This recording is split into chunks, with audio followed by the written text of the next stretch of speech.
Mindaugai 2 kartus iš eilės čempionatas aplošti Didžiąją Britaniją, tai daugiau negu svajonė.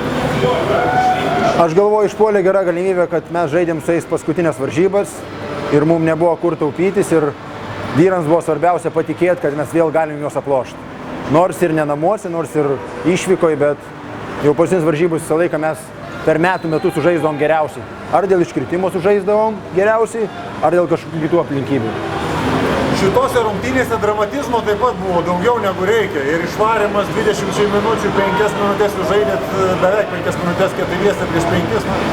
Aš sakyčiau, mano akim buvo pusė rungtynių, kažkoks stebėjimas vieni kitų.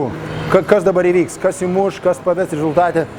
O jau pačiam galėtų įtampoje, trečiam kėliny jau kai kam ir neišlaikė nervai, kai kas susimė į rankas ir buvo geras mačas šiam gale.